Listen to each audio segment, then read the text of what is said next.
MBBS in abroad. Apollo MedSkill 6 years of MBBS program will be completed in 35 lakhs only.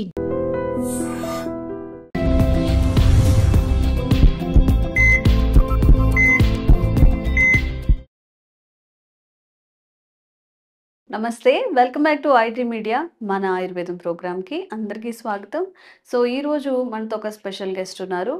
వంటింటి చిట్కాలకు care of address అయిన మధుసూదన్ శర్మ గారు. కొన్ని ఏళ్లగా 35 ఏళ్ల పైగా కూడా ఆయన ఆయుర్వేద వైద్యాన్ని అందిస్తున్నారు. సో ఈరోజు నేరేడు పళ్ళు చక్కగా, అంటే ఇప్పుడు హైబ్రిడ్ దొరుకుతున్నాయి ఎక్కువ, బట్ మన చిన్నప్పుడు ఊర్లో ఎక్కడో ఒక చెట్టు ఉంటుంది, చక్కగా అందరం ఆడుకుంటూ వెళ్ళి అక్కడికి ఎప్పుడు పడతాయా పొద్దున్నే స్కూల్స్ దగ్గర కావాలని వాటి కోసం కూడా వెళ్ళేవాళ్ళం.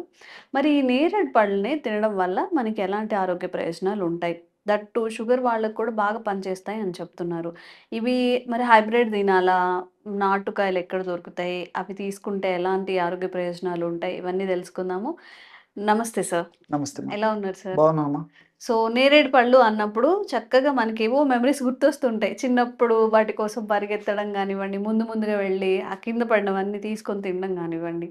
సో అసలు నేరేడు పళ్ళని తీసుకోవడం వల్ల ఎలాంటి ఆరోగ్య ప్రయోజనాలు ఉంటాయి సార్? సో ప్రకృతి మాత ఒక పండును మనకు ప్రసాదించిందంటే దానివల్ల ఎన్నెన్నో ఆరోగ్య ప్రయోజనాలు ఉంటాయని చెప్పేసి మనం కొండ గుర్తు పెట్టుకోవచ్చమ్మా. యాక్చువల్గా కొన్ని సీజనల్ ఫ్రూట్స్ ఉంటాయమ్మా, వాటిలో నేరేడు పళ్ళు. ఈ నేరేడు పళ్ళు సీజన్ తప్పితే మిగతా రోజుల్లో దాదాపు దొరకవమ్మా. సో ఇప్పుడు పుష్కలంగా దొరుకుతాయి, ప్రతి చోట దొరుకుతాయి. జూలై వరకు విపరీతంగా దొరుకుతాయమ్మా నేరేడు పళ్ళు. సో కోకిలలకు చాలా ఇష్టమైనటువంటి ఫ్రూట్ అమ్మా ఇది. కోకిలేష్ట అని చెప్పి సంస్కృతంలో పిలుస్తారు. కోకిలేష్ట అంటే కోకిలలకు చాలా ప్రియమైనటువంటిది, బాగా ఇష్టంగా తింటాయి. అట్లే పికభక్ష అని చెప్పేసి కూడా దీనికి పేరు ఉందమ్మా. పికమన్నా కోకిల. సో ఇవి ఇష్టంగా తింటాయి కాబట్టి, బాగా ఆనందంగా తృప్తికరంగా తింటాయి కాబట్టి పికభక్ష అని చెప్పేసి. ఫలేంద్ర అని చెప్పేసి మరొక పేరు ఉందమ్మా. ఫలేంద్ర ఫలం ఉంటే ఫ్రూట్స్ లో రారాజు వంటిది అని చెప్పేసి. అవునా? దానికి అందుకే రారాజు వంటిది కాబట్టి ఫలేంద్ర అనేటువంటి పేర్లు ఇలా సంస్కృతంలో మన మహర్షులు రకరకాల పేర్లతో దీన్ని ప్రస్తావించారమ్మా. సో పూర్వకాలం అయితే ఈ నాటు వెరైటీస్ దొరికేవమ్మా. అంటే ఈ నాటు వెరైటీస్ సన్నగా ఉంటాయి, గుజ్జు తక్కువగా ఉంటుంది, ఆ రోజుల్లో దొరికేవి. కానీ మరి క్రమక్రమంగా రకరకాల మార్పులు రావడం చేత నాటువి దొరుకుతున్నాయి, హైబ్రిడ్ వెరైటీస్ దొరుకుతున్నాయమ్మా. ఈ హైబ్రిడ్ వెరైటీస్ వచ్చేసి లావుగా ఉంటాయి పళ్ళు, అదేవిధంగా చూసేదానికి చాలా ఆకర్షణీయంగా ఉంటాయి, గుజ్జు ఎక్కువగా ఉంటుంది. కాబట్టి చాలా మంది ఎక్కువ దీన్నే ప్రిఫర్ చేస్తుంటారు అమ్మా. ఇంకొకటి ఏంటంటే రుచి కూడా చాలా విచిత్రంగా ఉంటుందమ్మా. తీపి, పులుపు, ఒగరు మిక్స్డ్ రుచి ఈ యొక్క నేరేడు పళ్ళలో ఉంటుందమ్మా. కాబట్టి మన పెద్దలు కూడా చెప్పేది ఏంటంటే, వాళ్ళు వివిధ రకాలైనటువంటి అనుభవాల రీత్యా నేరేడు పళ్ళ సీజన్లో కనీసము మొత్తం ఆ 2-3 నెలల సీజన్లో కనీసం 1-2 సార్లు కంపల్సరిగా చిన్న పిల్లల నుంచి పెద్దల వరకు నేరేడు పళ్ళు తినాలని చెప్పేసి ఒక ఇది పెట్టారమ్మా. సార్ ఇప్పుడు నేరేడు పళ్ళు తినడం వల్ల కడుపులో ఏదైనా హెయిర్ ఉన్నా, అన్వాంటెడ్ గా ఏదైనా వెళ్ళిపోయినా తిన్నప్పుడు అవి కూడా కరిగిపోతాయి అంటారు. అవును అంటారమ్మా. నిజమేనా? అవునమ్మా, చాలా మంది అదే చెప్తారమ్మా. ఎందుకంటే ఈ నేరేడు పళ్ళలో ఉన్నటువంటి కొన్ని రసాయన పదార్థాల గుణం ఏంటంటే మనకు తెలిసి తెలియక సంవత్సరం నుంచి అమ్మా ఇప్పుడు చిన్న వెంట్రుకలమ్మా అన్నంలో కలిసిపోయి కానీ లేదా ఇతర పదార్థాల్లో కలిసిపోయి కానీ తీసుకున్నప్పుడు ఏమంటే మనకు తెలియకుండా వెంట్రుకలు కడుపులోకి పోతాయి. వెంట్రుకలు కడుపులోకి పోయిన తర్వాత ప్రేగుల్లో అంటుకోవడం చేత ఒక తయారు జీర్ణం కాకపోయి దానివల్ల అనేక రకాల ప్రాబ్లమ్స్ వస్తాయని చెప్పేసి చెప్తుంటారమ్మా.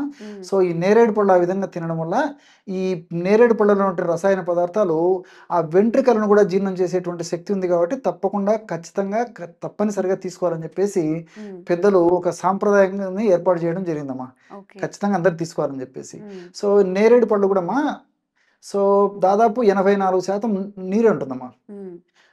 అట్లే ఒక 14%, 15% పిండి పదార్థాలు ఉంటాయి, ఒక 5% ఫైబర్ ఉంటుంది. తర్వాత క్యాలరీస్ కూడా తక్కువ ఉంటాయమ్మా. వీటితో పాటు పోషకాంశాలు అంటే ఇప్పుడు కాల్షియం కానీ, తర్వాత ఐరన్ కానీ, సోడియం కానీ, మెగ్నీషియం కానీ, విటమిన్ సి కానీ, తర్వాత విటమిన్ కే కానీ, ఇలాంటివన్నీ కూడా బాగా సమృద్ధిగా పుష్కలంగా ఉంటాయమ్మా. సో మనకి పోషకభరితంగా ఇది ఉపయోగపడుతుంది. అదేవిధంగా అందులో కొన్ని రసాయన పదార్థాల ప్రభావం చేత మన ఆరోగ్యాన్ని పరిరక్షించేందుకు కూడా ఈ యొక్క నేరేడు పళ్ళు బాగా ఉపయోగపడతాయమ్మా. ఈ నేరేడు పళ్ళలో ఈ గ్యాలిక్ యాసిడ్, లిటియోలిన్, తర్వాత యాంథోసైనిన్స్, ఫ్లేవనాయిడ్స్ అనేటువంటి రసాయన పదార్థాలు ఉన్నాయమ్మా. అసలు ఈ గ్యాలిక్ యాసిడ్ అనేటువంటి పదార్థం ఉండడం వల్లనే ఈ యొక్క ఒగురు గుణం దానికి ఉందమ్మా. గ్యాలిక్ యాసిడ్ అనే గ్యాలిక్ పదార్థం యాసిడ్. గ్యాలిక్ యాసిడ్ అనే పదార్థం ఉండడం చేతనే దీనికి ఆ నేరేడు పళ్ళకి ఒగురు గుణం వచ్చిందమ్మా. అట్లే ఈ యాంథోసైనిన్స్ అనేటువంటివి ఉండడం చేత ఆ నేరేడు పళ్ళు నల్లగా ఉంటాయమ్మా. సో ఆంథోసైనిన్స్ అనేటువంటి రసాయన పదార్థం ఉండడం చేత నేరేడు పళ్ళు ఆ వెరైటీ పూర్తి నలుపు అని చెప్పడానికి కూడా లేదమ్మా. సో నలుపు నీలము కలిసినటువంటి రంగు అని చెప్పుకోవచ్చమ్మా. ఆ రంగు వచ్చేదానికి ఎందులో ఉన్నటువంటి ఆంథోసైనిన్స్ ఉపయోగపడతాయమ్మా. సో ఇక్కడ పిండి పదార్థాలు దాదాపు 14 గ్రాములు 15 గ్రాములు ఒక 100 గ్రాముల నేరేడు పళ్ళలు ఉంటాయని చెప్పాను కదమ్మా. ఈ పిండి పదార్థాలు కూడా రిఫినేజ్ అనేటువంటి పిండి పదార్థాలమ్మా. అంటే ఈ రిఫినేజ్ అనేటువంటి పిండి పదార్థాల గుణం ఏంటంటే త్వరగా జీర్ణం కావు. సర్వసాధారణంగా డయాబెటిక్ పేషెంట్స్, షుగర్ వ్యాధిగ్రస్తులు పిండి పదార్థాలు ఎక్కువ తీసుకోకూడదని చెప్పేసి వైద్య ప్రపంచం చెప్తుంది అమ్మా. మరి ఇందులో పిండి పదార్థాలు కూడా బాగానే ఉన్నాయి. అంటే 100 గ్రాములు దాదాపు 14 గ్రాములు 15 గ్రాములు ఉన్నాయమ్మా. సో అయినా ఆ రిఫినేజ్ అనేటువంటి పిండి పదార్థాలు కాబట్టి తీసుకున్నప్పటికి కూడా జీర్ణం కావమ్మా. అది విసర్జన రూపంలో బయటకు వెళ్ళిపోతాయి. సో తీసుకున్నా అందుకే షుగర్ పేషెంట్స్ కూడా నిరభ్యంతరంగా చక్కగా కావాల్సిన దగ్గర తీసుకోవచ్చు అని చెప్పేసి కూడా డాక్టర్లు సూచిస్తుంటారమ్మా. సో కాబట్టి షుగర్ పేషెంట్స్ కూడా తీసుకోవచ్చు. తర్వాత ఇంకోటి ఏంటంటే ఇందులో లిటియోలిన్ అని చెప్పేసి ఒక కెమికల్ ఉందమ్మా. లిటియోలిన్, ఈ లిటియోలిన్ గుణం ఏంటంటే మన జీర్ణ వ్యవస్థలో అమైలేజ్ అనేటువంటి ఒక ఎంజైమ్ ఉత్పత్తిని తగ్గిస్తుంది. అసలు అమైలేజ్ అనేటువంటి ఎంజైము మన జీర్ణ వ్యవస్థలో ఎందుకు పనిచేస్తుందంటే పిండి పదార్థాలను బాగా జీర్ణం చేసేదానికి. మనం ఇడ్లీ తింటాము, తర్వాత ఈ పూరీలు తింటాము, గోధుమతో తయారు చేసినట్టు కొన్ని ఇతర పదార్థాలు తీసుకుంటాము, భోజనం చేస్తాము. తీసుకునే పదార్థాలు కూడా ఎక్కువ శాతం మనం కార్బోహైడ్రేట్స్ పిండి పదార్థాలు ఆహారాన్ని తీసుకుంటుంటాము. సో ఈ పిండి పదార్థాలు బాగా జీర్ణం అవుతున్నాయంటే దానికి మన దేహంలో ఉత్పత్తి అయ్యేటువంటి అంటే జీర్ణ వ్యవస్థలో ఉత్పత్తి అయ్యేటువంటి ఆల్ఫా అమైలేజ్ అనేటువంటి ఎంజైమ్. సో ఈ లిటియోలిన్ అనేటువంటి రసాయన పదార్థం ఈ యొక్క నేరేడు పళ్ళలో ఉండడం చేత ఇదేం చేస్తుందంటే ఈ ఆల్ఫా అమైలేజ్ అనేటువంటి ఒక ఎంజైమ్ ఉత్పత్తిని తగ్గిస్తుందమ్మా. ఎప్పుడైతే ఎంజైమ్ ఉత్పత్తి తగ్గిపోతుందో మీరు పిండి పదార్థాలు ఎక్కువ తీసుకున్నప్పటికీ జీర్ణం చేసేటువంటి ఎంజైమ్ లేదు కదమ్మా. అప్పుడు చాలా స్లోగా జీర్ణం కావడము ఆ పద్ధతులు జరుగుతుంది. కాబట్టి షుగర్ త్వరగా పెరగకుండా ఉండేందుకు కూడా ఇది పరోక్షంగా ఉపయోగపడుతుంది. అంతేకాకుండా రెండోది ఏంటంటే యాంథోసైనిన్స్ అని చెప్పేసి చెప్పాను మీకు మొదట్లో ప్రస్తావించేటప్పుడే. ఈ యాంథోసైనిన్స్ గుణం ఏంటంటే జీర్ణ వ్యవస్థలో ఇంక్రెటిన్స్ అని చెప్పేసి ఒక హార్మోన్స్ ఎక్కువ డెవలప్ చేస్తాయి. సో ఎప్పుడైతే ఇంక్రెటిన్స్ అనేటువంటి హార్మోన్స్ ఎక్కువ ఉత్పత్తి అవుతాయో ఇవేం చేస్తాయంటే ఈ ప్యాంక్రియాస్ పక్కన ప్యాంక్రియాస్ ఉంటుందమ్మా. ఈ ఇన్సులిన్ ఉత్పత్తి చేసేటువంటి ప్యాంక్రియాస్ను స్టిమ్యులేట్ చేసేసి ఇన్సులిన్ ఎక్కువగా ఉత్పత్తి అయ్యేటట్టు ఈ యాంథోసైనిన్స్ ఉపయోగపడతాయి. సర్వసాధారణంగా ఏమంటే మనకు పిండి పదార్థాలు వల్ల ఈ గ్లూకోజ్ తయారయ్యి ఆ గ్లూకోజు మరి రక్తంలో కలిసిన తర్వాత కొన్ని ప్రక్రియలు జరిగేసేసి ఆ యొక్క రక్తంలో ఉన్నటువంటి గ్లూకోజ్ కణంలోకి వెళ్ళాలంటే ఇన్సులిన్ అవసరం. ఇన్సులిన్ ఉత్పత్తి బాగున్నప్పుడు దాని యొక్క పనితనం వల్ల ఈజీగా మరి రక్తంలో ఉన్నటువంటి చక్కెర కూడా త్వరగా కణంలోకి పోయేదానికి అవకాశం ఉంటుంది. అట్లే ఇందులో ఫైబర్ శాతం కూడా ఉందమ్మా. సో ఈ విధంగా వివిధ రకాలైనటువంటి ప్రయోజనాలు ఉన్నాయి కాబట్టి ఇందులో ఔషధ గుణాలు ఉన్నాయి, అదేవిధంగా మరి పోషక గుణాలు ఉన్నాయి కాబట్టి శరీరాన్ని ఆరోగ్యవంతంగా ఉంచేందుకు కూడా ఇది ఉపయోగపడుతుంది. మరి ఉన్నప్పటికీ ఇది తీసుకునేటప్పుడు మాత్రము కొన్ని జాగ్రత్తలు తీసుకోవాలి. ఎలాగంటే మిగతా పళ్ళలాగా ఆవురావురు తినడం వల్ల ఒక్కోసారి గొంతు పట్టేసినట్టు ఉండడము, తర్వాత కొంచెం అనీజీగా డిస్కంఫర్ట్ ఉండడము కడుపులో ఇలాంటివి ఉంటాయమ్మా. సో కాబట్టి ఏంటంటే నిదానంగా నమిలి తినాలమ్మా. సో బాగా నిదానంగా నమిలి తినడం వల్ల నోట్లో లాలాజలం బాగా ఊరుతుంటుంది కాబట్టి బాగా నోట్లో లాలాజలం ఊరినప్పుడు అనిపించదు, లాలాజలము చారత్వం ఉంటుంది కదమ్మా. సో అది కలవడం వల్ల ఏమైతుందంటే ఈ గొంతు పట్టేయడం కానీ ఉగరుగా అనిపించడం కానీ స్టమక్లో డిస్కంఫర్ట్ ఉండడం కానీ అట్లా ఉండదు. కాబట్టి నిదానంగా బాగా నమిలి మింగేశారమ్మా.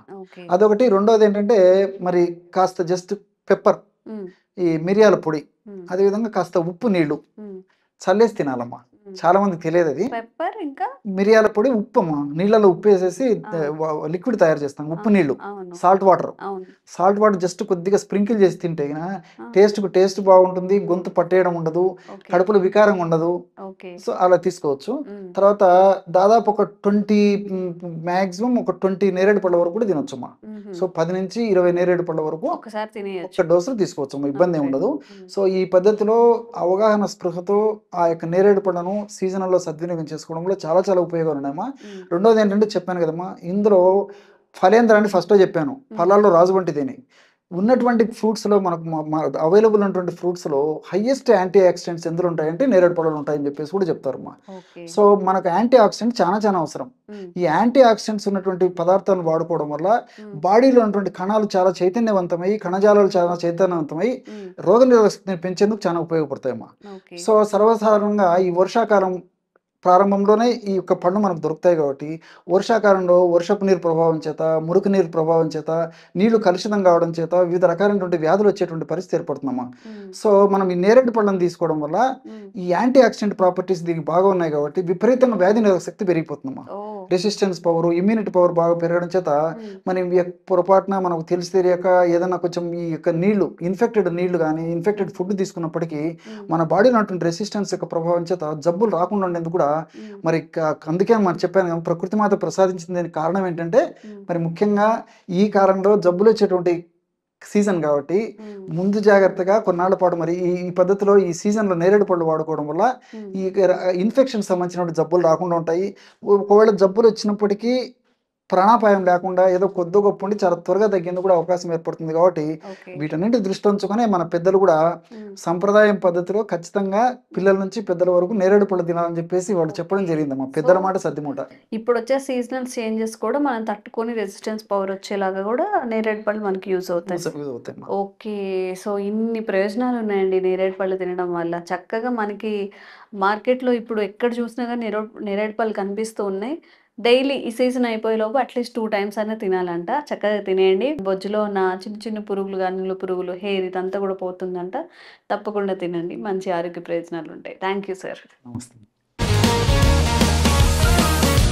Sir, one life lesson what medicine has taught you. Whatever you can do without expecting. But I really believe మన పాజిటివ్ యాటిట్యూడ్ ఉంటేనే మనం ఏదైనా సాధించగలం. గట్ని మనం కరెక్ట్గా డీల్ చేసినట్లయితే అది మనకి పాజిటివ్ హార్మోన్స్ని రిలీజ్ చేస్తుంది. షుగర్ వచ్చిన వాళ్ళ పరిస్థితి ఏంటి? పొట్ట దగ్గర పెరిగితే దాన్ని ఆండ్రాయిడ్ అంటారు, ఆండ్రాయిడ్ ఫోన్ కదా. అసలు థాట్స్ ఎందుకు వస్తాయి? బ్రెయిన్ డెడ్ అంటే దానికి ప్రపంచం అంతా కూడా కొన్ని నిర్దిష్టమైనటువంటి లక్షణాలు. మానసికంగా ధైర్యంగా ఉంటే క్యాన్సర్ జయించవచ్చు. You are a doctor for a cause sir, అంతే. వాళ్ళకి వచ్చిన ఆదాయం కాకుండా ఫ్రీ సర్వీస్ ఎంతమందికో చేస్తారు.